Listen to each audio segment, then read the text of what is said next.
Graça e paz, irmãos. Gostaria de convidar a igreja para lermos no Evangelho de Jesus Cristo segundo João, capítulo 14. Evangelho de Jesus Cristo segundo João, capítulo 14.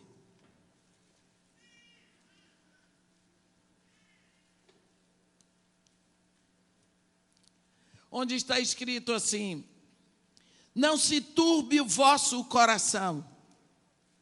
Credes em Deus, crede também em mim.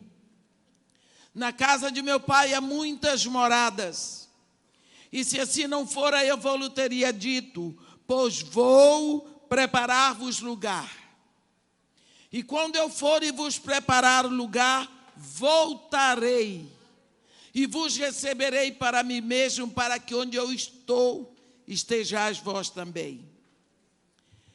E vós sabeis o caminho para onde eu vou. Disse-lhe Tomé: Senhor, não sabemos para onde vais, como saber o caminho? Respondeu-lhe Jesus: eu sou o caminho e a verdade e a vida. Ninguém vem ao Pai senão por mim. Amém. Os irmãos podem sentar.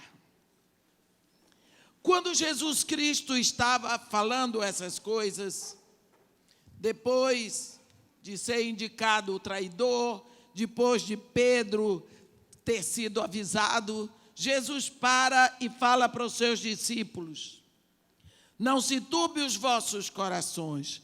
Credes em Deus, crede também em mim. Na casa de meu pai há muitas moradas, e se assim não fora, eu vou-lhe teria dito, pois eu vou e vos prepararei lugar. E quando eu tiver ido e preparado o lugar, voltarei. E vos receberei para mim mesmo, para que onde eu estou, estejais vós também. E vós sabeis o caminho para onde eu vou. Então Tomé disse para ele: Senhor, nós não sabemos nem para onde vais. Como, pois, saber o caminho? Jesus respondeu: eu sou o caminho e a verdade e a vida. Ninguém vem ao Pai senão por mim. Às vezes nós vemos esse versículo dito assim: ninguém vai ao Pai. Não, ele disse: ninguém vem. Por quê? Porque ele e o Pai são um. Ninguém vem.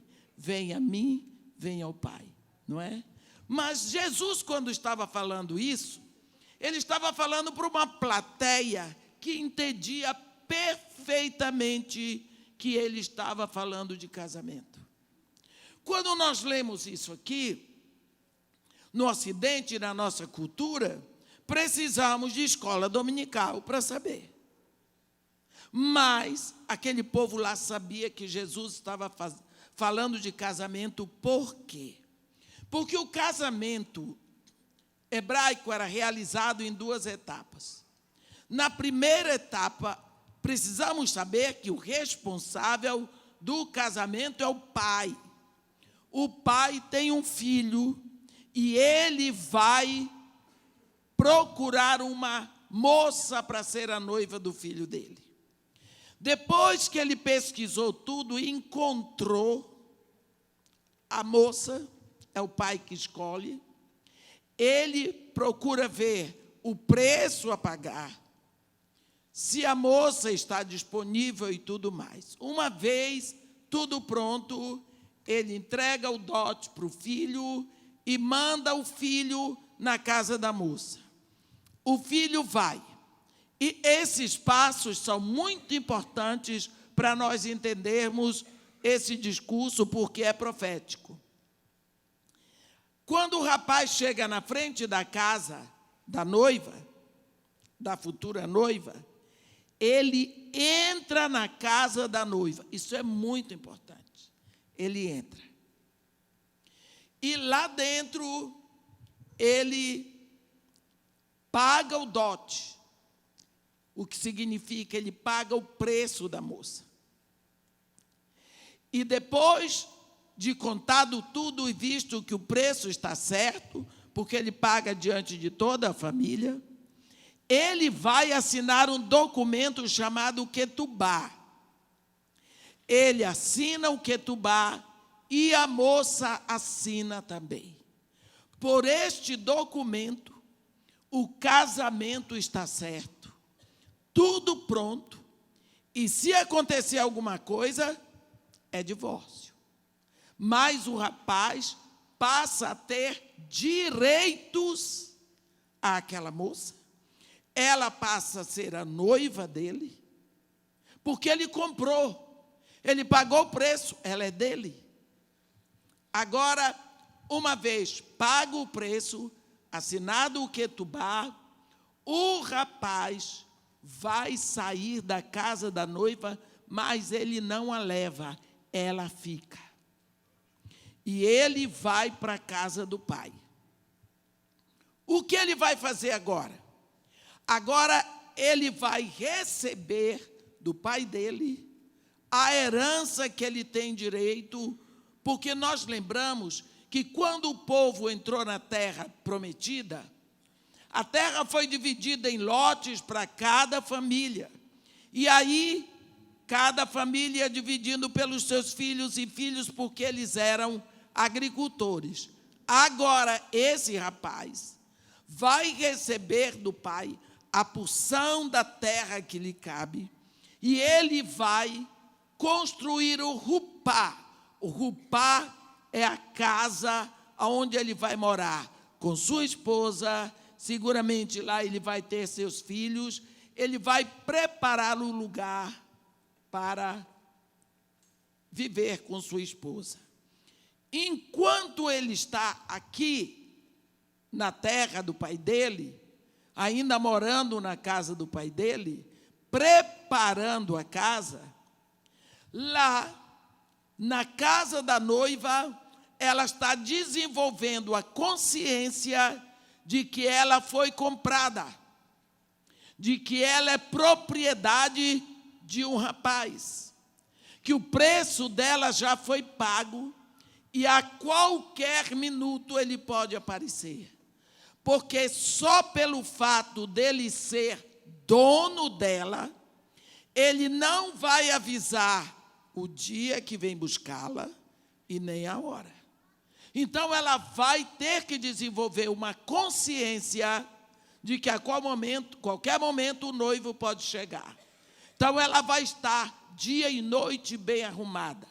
Nunca mais vai dormir de camisola. Ela vai estar sempre preparada, sempre arrumada. E assim que o noivo saiu da casa dela, é obrigação da noiva tomar uma candeia, acender a candeia e botar na janela da frente da casa e manter essa candeia acesa. E é obrigação dela acrescentar o óleo o tempo todo para que a candeia não se apague. Enquanto ela vai desenvolvendo isso tudo e se arrumando, ela fica esperando a cada minuto o noivo chegar. O noivo não sabe quando vem buscar a sua noiva. Ele espera que o pai diga. O pai está de olho no templo, no desenvolvimento da construção do Rupá. E lá um belo dia ele diz para o seu filho: meu filho, vai buscar a sua noiva. O filho, quando o pai era rico, ele daria um animal bonito para o filho, ele daria tocadores de trombeta para irem com o filho buscar a noiva. Mas no normal, o filho desce para buscar a sua noiva. Quando chega na frente da casa da noiva, ele não entra. Você vê que a primeira vez ele entrou na casa da noiva, pagou o preço, assinou o Ketubá. Mas agora, quando ele vai buscar a noiva, ele não entra, não. Da rua ele grita. Ele grita e a noiva sai. Pode ser de madrugada, com chuva. Ela sai ela passa na janela e apaga a luz. Aquela candeia avisou a todo mundo que passava na frente dela: aqui tem uma virgem que assinou o Ketubá. Aqui tem uma virgem que será levada. E por uma questão de honra e de alegria, as pessoas que passavam na frente da casa davam às vezes um passo de dança, batiam palma, dançavam em homenagem à noiva, porque sabiam que a noiva seria levada. Agora, quando a noiva é levada, vai ser levada, ela passa primeiro na janela, apaga a candeia, ficou tudo escuro. Todo mundo que passa sabe, a noiva foi levada. Então, você vê, quando Jesus diz isso aqui, todos que estavam ali entenderam. Na casa de meu pai há muitas moradas, quer dizer, há muitos lugares. Eu irei e vos prepararei lugar. E quando tudo estiver preparado, voltarei e vos receberei para mim mesmo, para que onde eu estou, estejais vós também. Entende? Eles viram que Jesus estava falando de casamento. Então você vê esse casamento feito em duas etapas. Quando o noivo recebe a sua noiva na rua e leva de volta para a casa do pai dele, ele vai direto para a casa do pai. Ele não vai para o rupá que construiu. Quando chega na frente, o velho está na frente da casa. O velho sai e espera na frente da casa. E quando o rapaz desce com sua noiva, o pai estende a mão. E a noiva bota a mão direita sobre a mão do sogro. E a mão sobre a mão esquerda do noivo, do velho. Ela bota a mão e o noivo bota a mão sobre a mão dela. E o pai coloca a mão direita entre as duas mãos, sobre as duas mãos, a do noivo e da noiva. E uma vez que está tudo ali na mão dele, ele aperta. Casamento foi celebrado. Casamento foi efetivado, está tudo pronto. Então o noivo, segurando a mão de sua noiva, segue para o rupá. Segue para a casa que ele construiu, e então vai começar a festa das bodas, onde o noivo quer ter o prazer de ser saudado e homenageado por todos pela beleza de sua noiva. Aí vai ter o grande banquete. Assim era o casamento hebraico. Quando nós pensamos nisso, Jesus Cristo vem com todos os modos, em toda a direção que nós podemos entender. Primeiro, quando Deus criou o universo, tantos e tantos milhares de planetas, Ele deixou um planeta separado, que nós chamamos de planeta azul, que é a Terra. Quando Deus, nós sabemos que Deus tem uma história com o homem. No primeiro capítulo, Deus cria o homem, no segundo, ele perde o homem, no terceiro, ele resgata o homem, usando o seu próprio filho. Agora, quando Deus quer, Ele nos criou para Ele. Ele fez o homem para Ele, e Deus não vai desistir de nada, porque Deus não é de desistir. Ele não erra, por que vai desistir? Então, agora Ele manda. Ele sabe o planeta onde está a noiva do seu filho.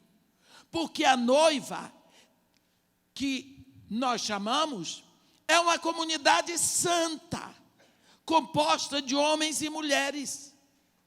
Então, esse filho dele vai ter que entrar na casa da noiva. O pai já viu o preço a ser pago. O pai já sabe como será assinado o documento. E o pai sabe onde está a noiva que ele quer para seu filho. E a noiva que ele quer para seu filho está no planeta Terra. Então, só tem um meio desse filho dele entrar na casa da noiva. E o único modo de entrar legalmente pela porta da frente no planeta Terra é pelo nascimento físico. Então, ele teve que nascer homem do ventre de uma mulher. Isso foi prometido lá no Éden para Eva. Mas no capítulo 4 de Gálatas, versículo 4, Paulinho de Tarso diz: vindo, porém, à plenitude do tempo, Deus enviou seu filho, nascido de mulher, nascido sob a lei. Nasce Jesus Cristo do ventre de uma mulher, nasce pela porta da frente, entra com toda a legalidade e todo o direito, homem, e ele vai crescer.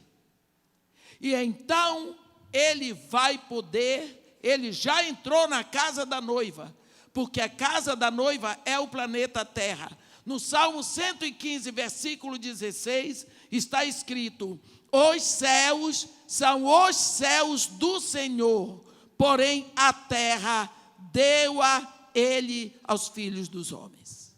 O planeta Terra foi dado ao homem. Isso nós vemos maravilhosamente bem no capítulo 10, no capítulo 5 de Apocalipse, e depois quando o documento desce para a terra com o anjo forte no capítulo 10. Bem, Jesus Cristo chega. Agora, ele vai ter, o filho já veio, entrou na casa da noiva.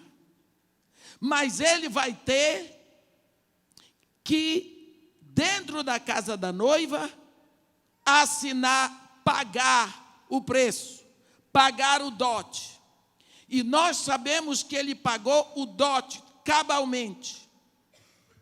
Quando nós vemos lá, quando Jesus Cristo acaba de celebrar a Páscoa, porque a Páscoa é uma festa absolutamente judaica, hebraica, é o memorial da saída do Egito.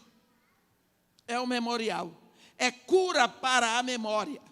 Por isso que até hoje você não vê, nenhum judeu nunca viu cobrar do Egito os 400 anos de cativeiro. Por quê? Porque a memória deles foi curada. Não acontece o mesmo com o Holocausto. Até hoje eles cobram. Por quê? Por causa da cura. Memória. Quantas pessoas falam comigo: irmã, eu queria que a senhora orasse comigo para eu esquecer. Eu digo: não, eu não vou pedir a Deus para fazer você esquecer, porque esquecimento é amnésia. Mas eu posso orar para Deus curar. E Deus cura e está interessado na memória. Por isso que nós vemos Deus criando tantos memoriais. Você vê que o Egito, o Israel nunca cobrou nada do Egito, porque a memória foi curada. Quando eles saíram do Egito, Deus disse: este dia vos será por memorial, e vós o celebrareis com solenidade ao Senhor pelas vossas gerações, porque neste dia eu tirei vossas hostes do Egito. Quando eles param para celebrar a Páscoa deles, só um parêntese, é celebrada na toda a liturgia 4 taças. A primeira taça se chama Kiddush, é a taça da santificação. O ancião da mesa levanta, faz a oração, passa a taça por todos da mesa e bebe. A segunda taça é Kiddush, é a taça da explanação. Alguém da mesa pergunta: por que esta refeição é separada de todas as outras? Aí o ancião da mesa vai se gabar. Porque Deus, o nosso Pai, o Deus de Abraão, nosso Pai, com braço estendido e mão poderosa, nos tirou do Egito. Ele começa a se gabar. Eles não celebram escravidão, eles celebram a saída, a vitória vitória contra a escravidão. Porque a memória foi curada. A Páscoa é uma festa judaica. Por isso a Páscoa é celebrada dentro de casa. Bem, todo judeu de pequeno, ele aprende Páscoa, Pesach. Todos aprendem como é que se prepara a Páscoa. É muito simples. Cordeiro assado, ervas amargas, pães ázimos, 4 taças de vinho. É só isso e é rápido. E saem cantando o grande Halel do Salmo 136. Quando Jesus acabou de revelar a ceia na Páscoa, que é um momento maravilhoso, eu não vou entrar nesse assunto agora, ele sai cantando o grande Halel com seus discípulos, ele desce o vale do Quidrom e sobe, e ele chega num jardim menor, chamado Jardim do Getsemane, onde ele costumava ir com seus discípulos, e ele gostava, e foi fácil para Judas indicar o lugar onde ele estava. Quando ele chega ali, vocês lembram que ele começou a grande agonia, primeira grande agonia dele. E nessa agonia, a Bíblia diz que 3 vezes ele repetiu a mesma oração, parecia mais uma reza. Pai, se for possível, afasta de mim este cálice. Contanto não seja feita a minha vontade, mas sim a tua, porque estás nos céus. 3 vezes. A Bíblia diz que ele ali chegou a suar sangue. Que cálice é esse? Que Jesus Cristo não queria beber. Alguns incautos dizem que era o cálice da dor física da crucificação, mas não era. Porque Jesus Cristo veio para a cruz. A missão dele era a cruz, o escopo, o objetivo, e ele queria. Nós lembramos que quando Pedro tentou dissuadi-lo da cruz, ele disse, arreda Satanás. E quando ele subia para Jerusalém, ele disse para os seus discípulos, é necessário que o Filho do Homem ascenda a Jerusalém, para sofrer muito na mão das autoridades, para ser preso, julgado, condenado, crucificado e morto. Então, ele tinha consciência. Então, o cálice que ele pedia ao Pai para não beber, não era a cruz. Também tem outros que dizem que era o cálice que ele não queria beber, era a humilhação moral, emocional da cruz. Mas também não era. Porque você pode imaginar que Jesus Cristo fez a última refeição quinta-feira à noite. Bebeu o vinho da Páscoa, comeu pão, comeu as ervas, comeu o cordeiro. Desce, vai ser preso. Ali começou a história. Ele vai ser chutado, espezinhado, apedrejado, humilhado de todas formas. Levam para Caifás. Vai para Pilatos. Vai para Herodes. Volta para Pilatos. Isso tudo a pé, exposto. Não tinha soldado para prender, para ninguém bater, não. Não tinha. Isso tudo ele aguentou aos chutes, aos empurrões, a noite toda. Você acha que ele não sentiu nenhuma necessidade de ir ao banheiro? Ele era um homem. Homem. E você acha que algum brutamontes daquele disse, ei, Nazareno, você não precisa ir ao banheiro? Não. Era necessário que tudo fosse feito ali para que ele fosse humilhado. Ele apanhou tanto, ele sofreu tanto, que quando no caminho para o Gólgota, tiveram medo dele não chegar vivo para ser crucificado. Então ia passando um cirineu, e eles obrigaram o homem a carregar a cruz, para que Jesus pudesse ser crucificado vivo. Então, o cálice que Jesus não queria beber não era da dor física da cruz e nem da humilhação moral. Qual era então esse cálice? Vamos olhar que o tempo todo que Jesus Cristo esteve na cruz, ele estava de frente para o Pai. A primeira palavra que ele disse foi: Pai, perdoa-lhes, eles não sabem o que fazem. E a última foi: Pai, nas tuas mãos entrego o meu espírito. Então ele esteve de frente para o Pai o tempo todo. Além do mais, nós sabemos que Jesus falou 7 vezes durante todo o tempo que ele esteve na cruz.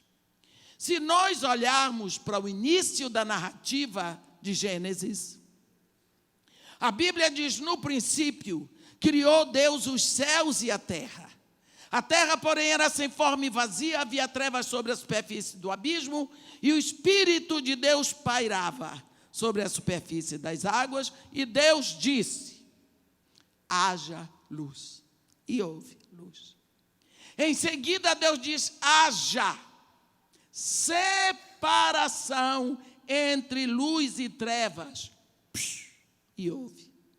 Aqui você vê a palavra, o verbo, saindo no imperativo. Haja separação. Está ordenado separação entre luz e trevas. Mais tarde nós vemos Paulo de Tarso dizer: que união, que comunhão pode haver entre luz e trevas? Não existe. Não existe essa união, porque Deus ordenou a separação. Bem, para toda a eternidade, luz e trevas estarão separados. Agora, lá em 1 de João 1, no versículo 5, diz assim: Deus é luz, e nele não há treva alguma. Mas pecado é treva. Chega o momento na cruz em que Jesus Cristo voluntariamente vai se fazer maldição no meu lugar. Ali na cruz, ele se torna um assassino, um ladrão, um pederastra, um pedófilo, um pecador da pior qualidade. Toda a maldição que eu tenho direito, ele toma sobre si. Toda a morte que eu tenho direito, ele toma sobre si. Então, ali na cruz, ele se torna uma pústula de pecado. Então, aqui, chega o momento em que Jesus Cristo é plena treva, e o Pai é luz. E o Pai ordenou separação entre luz e trevas. Então, pela primeira e única vez em toda a eternidade, o Pai está separado do Filho. Era esse o cálice que ele não queria beber. Era o cálice da separação, porque foi a separação que foi consequência do pecado. Houve a separação. Eu queria fazer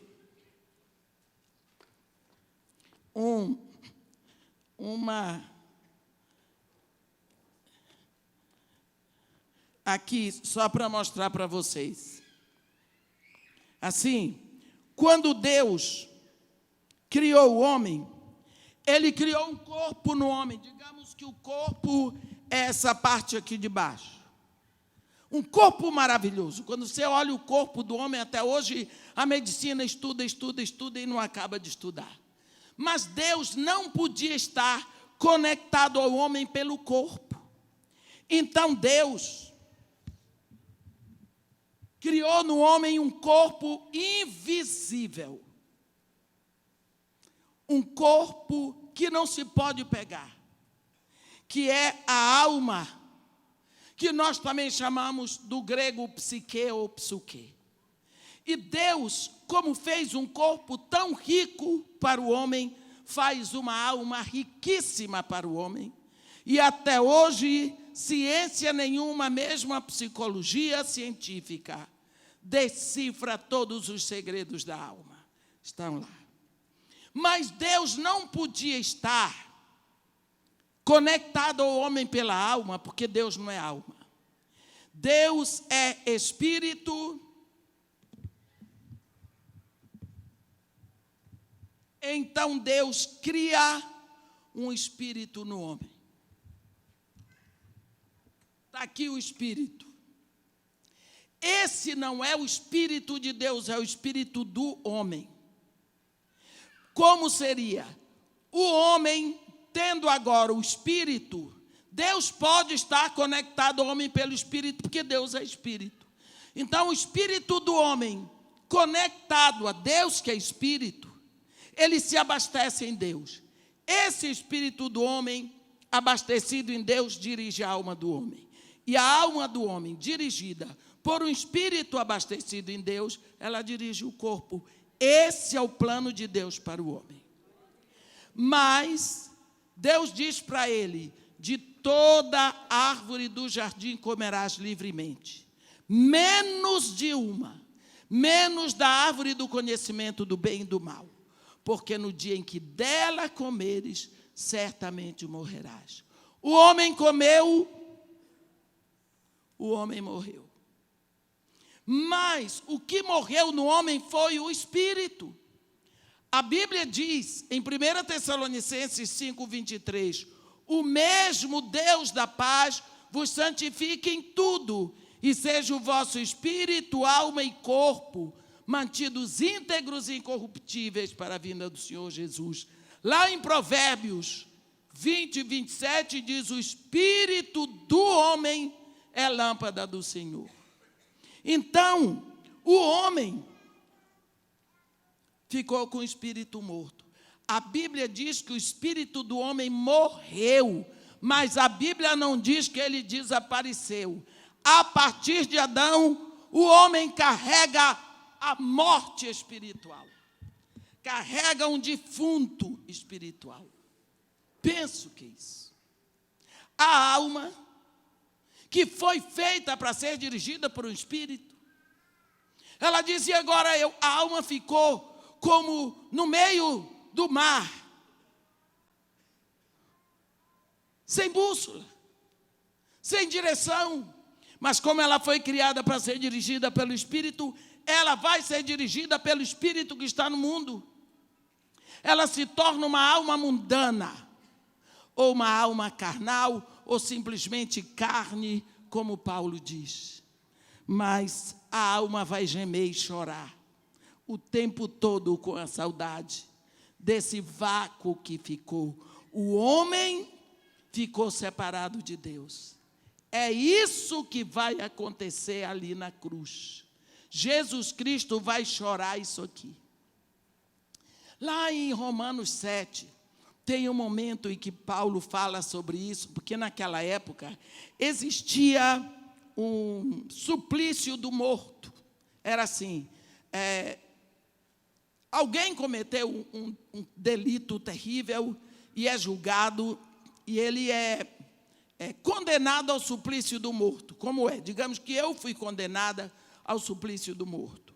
Esperam alguém morrer e vão me atar a esse defunto. Amarram o defunto em mim e eu no defunto. Rosto com rosto, corpo com corpo. E me deixam viva e o defunto ali. Você sabe o que vai acontecer, né? Primeiro o defunto começa a inchar, daqui a pouco ele começa a derramar. Eu não vou dizer o resto, que tem gente aqui que ainda quer jantar quando chegar em casa. O defunto vai entrando em decomposição.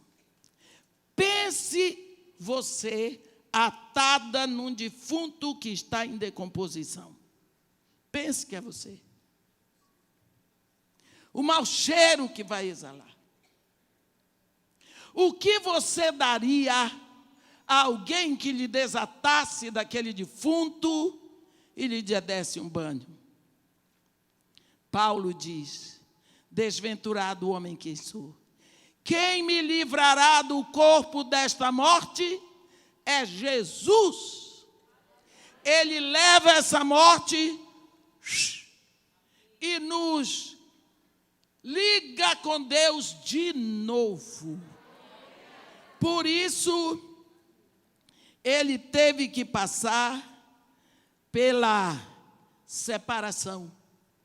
E lá na cruz, separado do Pai, porque ele se faz maldição, na hora que ele olha e vê que o Pai está separado dele, ele do Pai, ele grita, Eli, lama sabachthani, Deus meu, por que me abandonaste? Este é o seu clamor e este é o meu clamor, é o clamor de todo perdido separado de Deus. Ele grita o nosso grito, o nosso clamor, a nossa dor lá na cruz. Pagou o seu preço e o meu. Publicamente, entre os céus e a terra, ele gritou. Ele gritou. E quando ele faz isso, ele pensa e vê, está tudo pronto. Paguei o preço. Assinei o Ketubá. Publicamente. Dentro da casa da noiva, que é o planeta Terra. Aí ele diz, acabou. Pai, tudo está consumado. Dote pago, Ketubá assinado. Nas tuas mãos eu entrego o meu espírito. Realizando a profecia que ele disse: a minha vida ninguém me toma. Pelo contrário, eu voluntariamente a dou. Tenho poder para dá-la, tenho poder para reavê-la. Este mandado eu recebi do meu Pai. Ele diz, nas tuas mãos eu entrego o meu espírito. E entregou o espírito, morreu. Quando nós pensamos nisso, ele já entrou na casa da noiva, ele já pagou o preço, ele já assinou o Ketubá. Tem um momento aqui em Colossenses, em que Paulo fala disso. Havia naquela época, quando o exército romano saía numa investida, que era vitorioso, eles pegavam os soldados perdedores, desnudavam aqueles soldados. E depois eles amarravam com correntes, no braço de um, no braço do outro, eles faziam aquela fila e botavam aqueles homens desnudos para desfilar pelas ruas da cidade, para serem vaiados, para serem humilhados. E no capítulo 2 de Colossenses, Paulo fala disso de uma forma espetacular, se referindo a Jesus. Ele usa essa imagem que era conhecida de todos e diz que Jesus, tendo cancelado o escrito da dívida, que era contra nós e que gostava de ordenanças, o qual nos era prejudicial, removeu inteiramente, encravando-o na cruz. E despojando os principados e as potestades, publicamente os expôs ao desprezo, triunfando deles na cruz. Está vendo? Ali, publicamente, ele pagou o seu preço e o meu. Comprou, pagou, assinou. Está escrito para o inferno ver e para os céus também. Foi público e notório o que ele fez. Agora,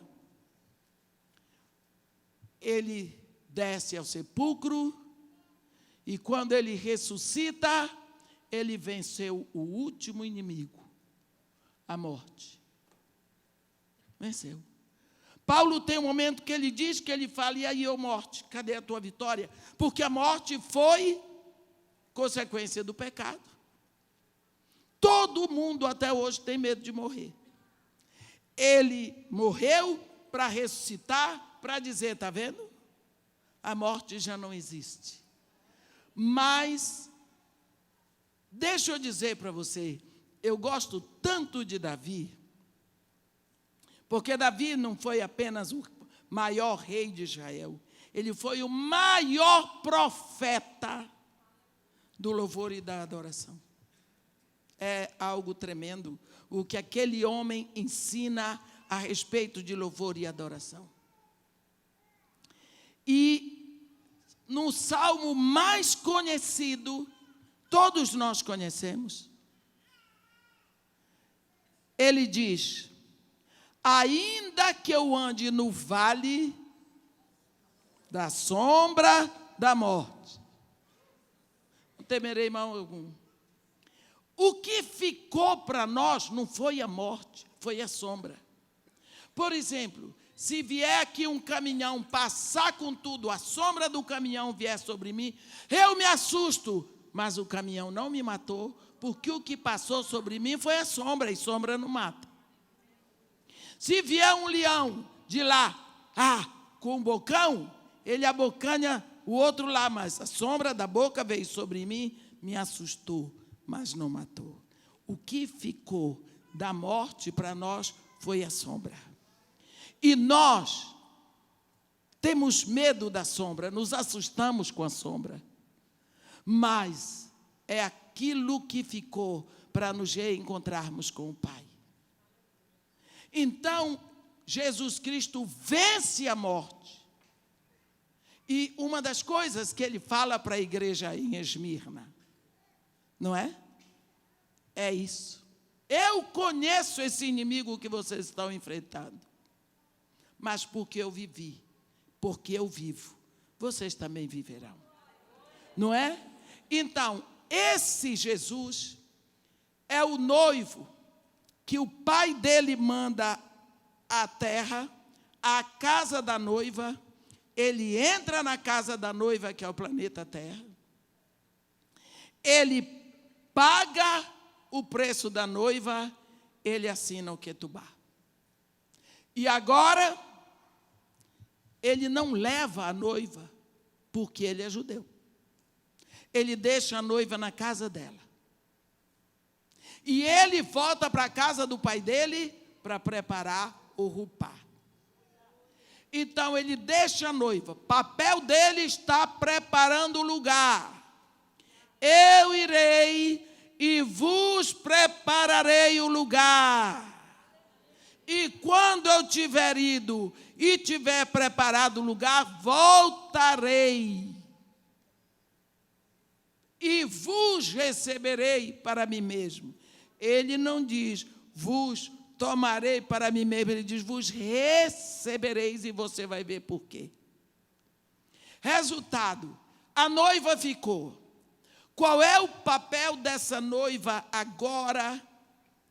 É saber, primeira coisa, para fazer parte desta comunidade santa que se chama a noiva de Jesus Cristo, ela tem que assinar o nome dela no Ketubá.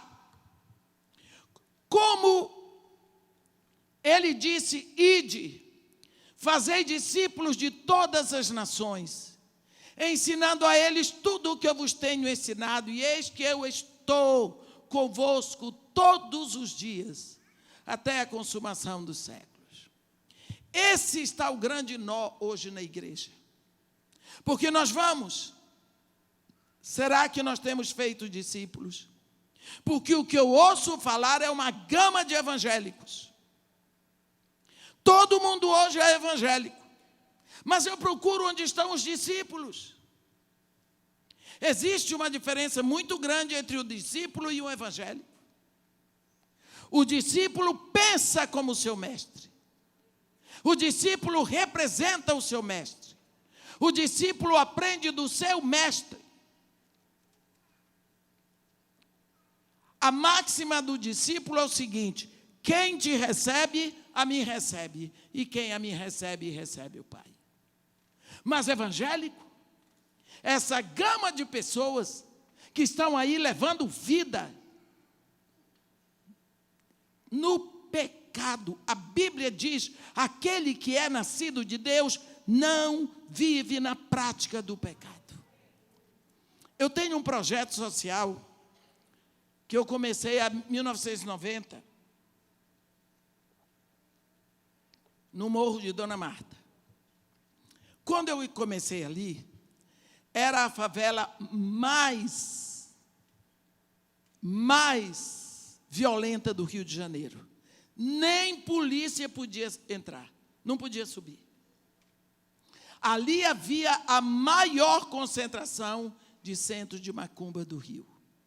Lógico que eu não podia subir. Eu comecei a cantar com crianças numa pracinha que fica na descida do morro, lá embaixo na rua. Eu ia para ali, que as crianças ficavam brincando, e eu comecei a tocar violão e cantar. Eu levava uma caixa de sanduíche e uma jarra grande de suco, ou de caju ou de maracujá, e as crianças vinham. No início foi difícil, porque as crianças eram muito agressivas. O que é isso? É suco para quem? Para quem cantar comigo isso, mas como cantar o quê? Eu disse, um corinho eu ensino. Como é? Aí eu comecei a cantar com eles, mas eu cantava pouco, porque eles não tinham muita atenção. Agora vamos lanchar, vamos! Todo mundo ia ali por causa do lanche. Aí eu fazia aquela oração rápida e nós comíamos ali. Eu marcava encontro com eles para outro dia. Eu fiquei um tempo assim ali, orando, jejuando, clamando a Deus, porque eu queria entrar na favela. Um dia eu já estava com um grupinho lá, eu já tinha minha bandinha, eu já tinha os pandeiros, eu tinha tudo. Um dia faltou o menino que tocava o pandeiro, mas ele tinha a irmã e o irmão também. Eu disse, cadê ele? Está em casa, está com dor de garganta. Quem está tomando conta? Ninguém. A mãe saía de madrugada para trabalhar.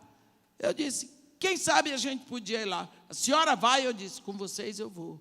Pegaram instrumento, pegaram caixa de sanduíche, pegaram suco, e lá vou eu. Eu subi a primeira vez o Morro Dona Marta, em novembro de 1990. Parece que eu estava subindo a escadaria do Palácio de Buckingham. Feliz. Era o meu sonho. Eu nunca tinha ido numa favela. Até que, entrando pelas ruelas, pelas escadinhas, chegamos ao barraco. Parecia um buraco. Estava lá o menino deitado no chão. E do outro lado, o padrasto dele paraplégico. Ali eu tomei providências para mandar alguém comprar medicamento para o garoto. Nunca mais desci. Passei a me encontrar com eles debaixo de um pé de jaqueira, até que Deus abriu as portas para eu comprar um barraco.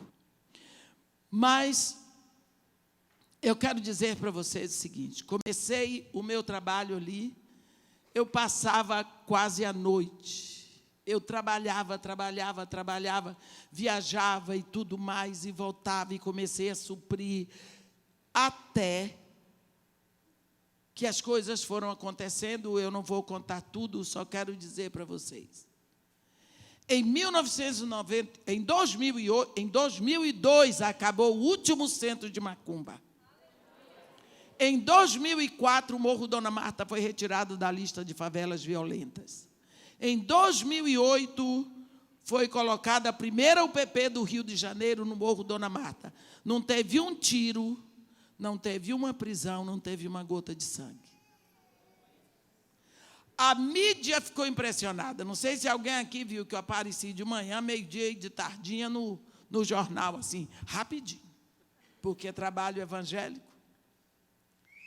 Aí fizeram, a imprensa ficou impressionada. Como é que o Morro Dona Marta estava pacificado antes da UPP? Fizeram um censo, descobriram que 83% da população do Morro Dona Marta é evangélica. Evangélica. Tem uns 2 anos que me chamaram numa reunião, me deram os parabéns. Eu fui a mãe do Rio de Janeiro, e ali diante de todo mundo, porque olha o que a senhora fez, eu digo, olha, fui eu mesmo. Eu converti o povo, eu fiz tudo, eu trouxe o povo para Jesus. Fui eu, porque se fosse o Espírito Santo, 83% da favela seria discípulos de Jesus e não evangélicos. Porque se fosse o Espírito Santo que tivesse feito, as moças não estavam engravidando solteiras. Porque o que me importa fazer evangélicos, eu tenho que fazer discípulos. E onde estão os discípulos? E nós ficamos esperando o quê? Se Jesus Cristo mandou fazer discípulos, e nós estamos nos conformando com evangélicos. Eu ainda tenho quanto tempo?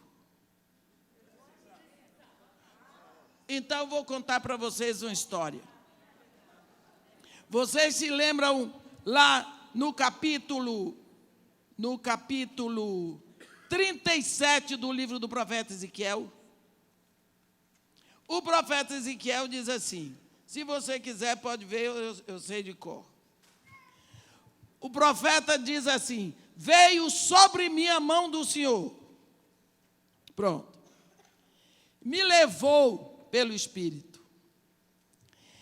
E me deixou aonde? No meio do vale que estava cheio de ossos. Que coisa, ainda tem gente que está querendo ter visões espirituais.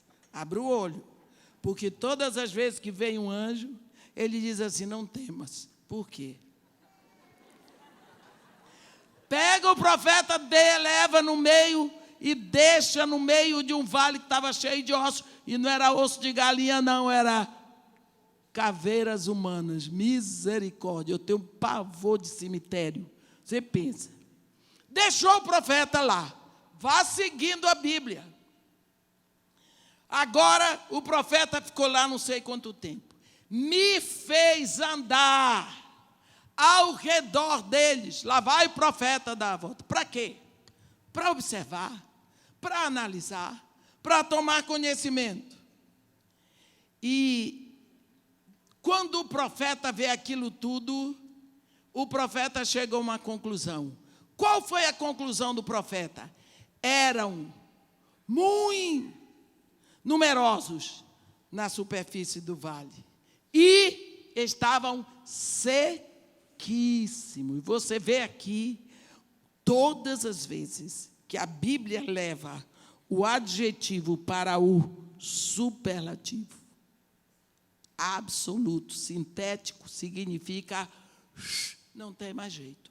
Foi isso que veio, foi isso que o profeta concluiu. Ó, aqui já era, tem mais jeito, ó, já foi.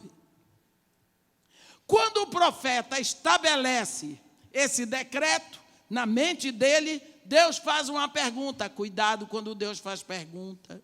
Porque quando eu pergunto que não sei, mas Deus pergunta sabendo tudo. Então você tem que abrir o olho. E eu creio que o profeta sabia disso. Que Deus diz para ele, filho do homem, poderão acaso reviver esses ossos? Deus está falando de ressurreição. O profeta, coitado, maroto, disse, Senhor, tu o sabes. Profeta pensou, misericórdia, aí vem coisa. Aí Deus disse, só Deus, profetiza esses ossos, tu não és profeta? E dize a eles, ossos secos, ouvi a palavra do Senhor. Osso seco ouve? Mas se for a palavra do Senhor, osso seco ouve sim. Os ossos secos de hoje não estão ouvindo, porque a palavra de Deus não está sendo pregada. As igrejas estão incumbidas de todo tipo de malandragem. Mas a palavra de Deus não está sendo pregada.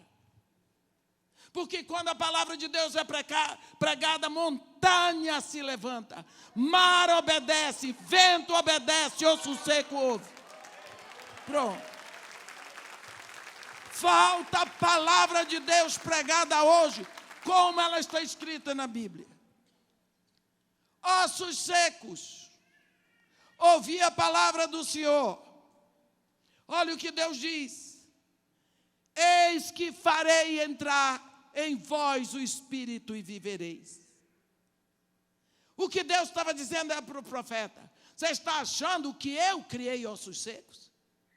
Esses ossos que estão aí, profeta, já tiveram vida, já tiveram emoções, já choraram, já sofreram, já se moveram, eles vêm de algum ventre. Ou você olha para eles e acha que eu os fiz para serem secos? Porque às vezes nós olhamos a pobreza lá fora, a situação, e achamos que Deus fez assim, não tem jeito. Ai, irmã, esse seu trabalho é um saco sem fundo. Ai, irmã, isso aí não tem retorno. Eu estou há mais de 30 anos no Morro Dona Marta. Desculpem, 29. E o pessoal diz que não tem retorno. O retorno para eles é o dinheiro. É investimento no reino. É investimento no reino. Para eles não precisa ser feito. Bem, o profeta profetiza. Enquanto ele profetiza, ele diz no versículo 7: enquanto eu profetizava, eu ouvi um ruído, um barulho de ossos que batiam ossos contra ossos, e se ajuntava cada osso ao seu osso. Lá vem um pedaço de osso de lá encontrar o amigo dele aqui. Pá, pá, pá, pá. Eu imagino a visão, misericórdia. Depois foram se arrumando todos os esqueletos. Os esqueletinhos, tudo lá. Aí ele diz: haviam tendões sobre eles e cresceram as carnes, e foi crescendo tudo, e foi juntando tudo.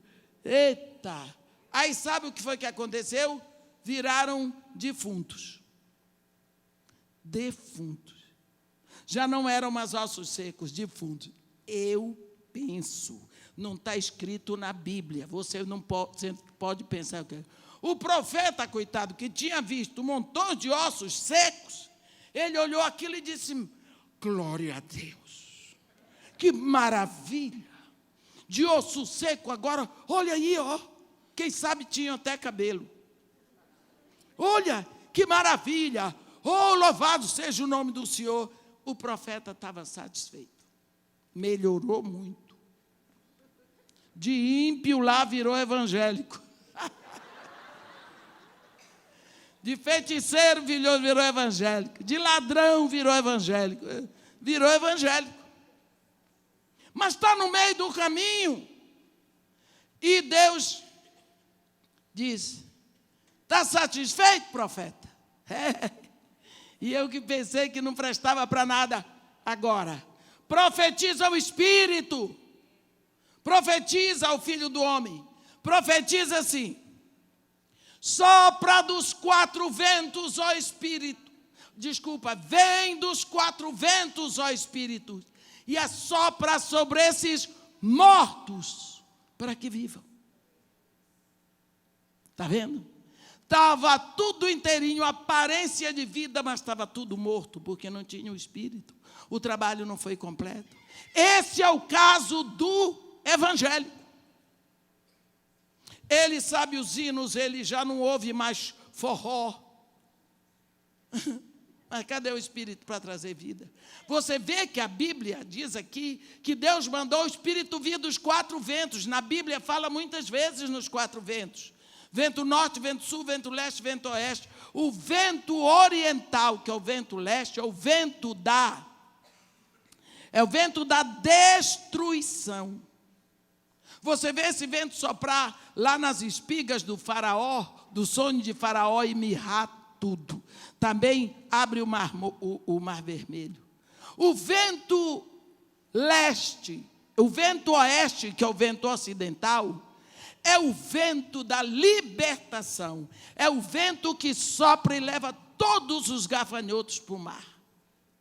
O vento norte é o vento que limpa. O vento sul é o vento que vem para dar prazer. Quando o Espírito Santo vem na sua vida, na unção dos 4 ventos, ele vem soprando como vento oriental e vai destruir toda a erva daninha que está impedindo o seu crescimento. Ele sopra como vento ocidental, leva toda a sua safadeza para o mar. A Bíblia diz que não ficou nenhum gafanhoto. Aí, quando ele sopra como vento norte, ele vai limpando tudo. Bem-aventurados os limpos de coração, porque verão a Deus. E aí ele sopra como vento sul e sua vida se torna um jardim aprazível para o Senhor. Tá bom? Então, viu que as coisas têm que crescer? E quando nós pensamos nisso, nós pensamos, como está a igreja hoje? No meio dessa igreja de oba-oba e balacobaco, desinteresse pela palavra de Deus, pela oração, pela santificação, pelo novo nascimento e pelo arrependimento, que isso não se prega mais, que não dá ibope.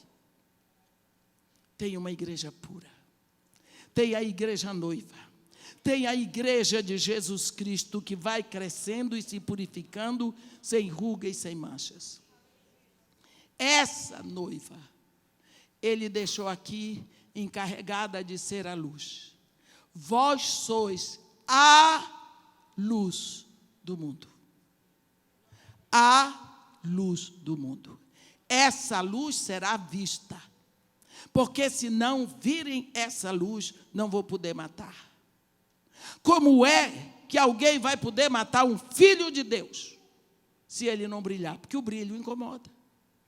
E Jesus é muito claro quando ele diz, não se pode ocultar a cidade edificada sobre o monte, porque todos veem. Vós sois a luz do mundo. Então, essa igreja, essa noiva, é encarregada de manter essa luz. A Bíblia diz em Eclesiastes, em todo tempo estejam alvas as vossas vestes, e não vos falte o óleo sobre a sua cabeça. O que significa que nós, a noiva de Jesus Cristo, estamos aqui com uma incumbência, anunciar para todas as nações, para todos os povos, que Jesus Cristo já veio, que Ele foi preparar o nosso lugar, e a qualquer momento Ele pode chegar para nos buscar.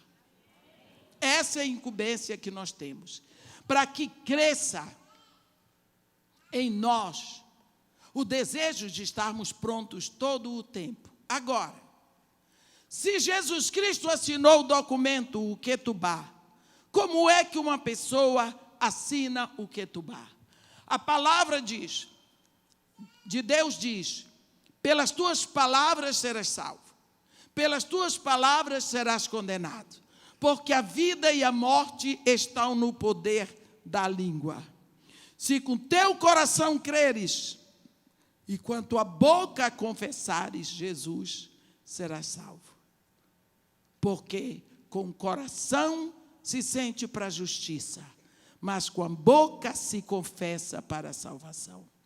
No momento em que a pessoa ouve a palavra da verdade, crê, abre a boca, confessa Jesus, com a sua palavra, ela está assinando o seu nome no Ketubá. Nesse momento ela se torna noiva. Ela então começa a ser preparada para a chegada do noivo. Só que tem uma coisa. Vocês viram no casamento judaico, quando o noivo vem, ele entra na casa da noiva, paga o preço e assina o Ketubá, vai embora e deixa a noiva. Quando ele vem buscar, ele não entra. Ele chama ela de fora da casa dela. Agora, quando você lê aqui, em Tessalonicenses, Meu Deus do céu. Em 1 Tessalonicenses, Paulo fala disso para nós. Ele diz assim, no versículo 16, capítulo 4, versículo 16 de 1 Tessalonicenses. Porquanto o Senhor mesmo, dada a sua palavra de ordem, ouvida a voz do arcanjo e ressoada a trombeta de Deus, descerá dos céus, da casa do Pai. E os mortos em Cristo ressuscitarão primeiro. Depois nós, os vivos, o que ficarmos, seremos arrebatados juntamente com eles entre nuvens, para o encontro do Senhor nos ares, quer dizer, fora da nossa casa, que a nossa casa é o planeta Terra. E assim estaremos para sempre com o Senhor. O que significa a mesma coisa. Ele não entra na nossa casa, que é o planeta Terra. Dos ares ele chama e nós somos sugados e nos encontramos com ele fora da nossa casa. E vamos estar para sempre com eles. Por isso, meus irmãos, esta palavra de João 14 é uma palavra direcionada para o casamento do Cordeiro com a igreja. Quando nós lemos Apocalipse 19, é tão interessante, porque João estava interessado nisso. O grande programa de Deus é a noiva. O grande programa de Deus é a igreja. Deus fez tudo, entregou o próprio Filho para ter com ele a noiva de seu Filho, a igreja. Deus, desculpe o termo, é completamente apaixonado pela igreja. Ele entregou o seu Filho para ter a igreja. Então, você pode imaginar o quanto Deus espera nesse momento de todos nós sermos sugados e irmos direto para o trono. Tem uma cena belíssima em Apocalipse 12, mas João estava, com certeza, João estava tão agoniado que ele pagou um mico. Olha, Jesus Cristo vem, acontece tudo, dita as cartas, no capítulo 4 de Apocalipse, João é convidado a ir no céu para fazer uma reportagem. Vem, vou passar tudo direitinho para você escrever e mandar para a igreja. Aí vai, capítulo 4, ele descreve a sala do trono. Capítulo 5, a atenção dele se prende sobre aquele livrinho, que é o documento de posse do planeta Terra, lá na mão de Deus. E no capítulo 5 ele toma, no capítulo 6 começa a abrir os selos, no 7º selo vem as 7 trombetas, na 7ª trombeta vem as 7 taças, e João vai dizendo, mas João está ficando aperreado, porque não se fala da noiva. E João estava louco para saber da noiva, o que é feito da noiva. Quando chega no capítulo 19, o assunto aqui vai ser VIP. Eu acho que é o capítulo mais VIP de Apocalipse. Chega o capítulo 19 e ouvi, às vezes João diz vi, às vezes ele diz ouvi, às vezes ele vi e ouvi. No céu, uma voz como de numerosa multidão. As bodas do Cordeiro, para ser anunciada, é precedida de 4 aleluias. 4. Isso não existe em outro livro, só aqui. Eu sou animada com esse negócio. Essa numerosa multidão primeiro diz aleluia, versículo 1. Versículo 3, segunda vez disseram aleluia. Terceira vez, no versículo 4, os 24 anciãos e os 4 seres viventes prostraram e adoraram a Deus que se acha no trono, dizendo aleluia, amém. Agora vem o 4º aleluia. Vê se você discerne a sua voz.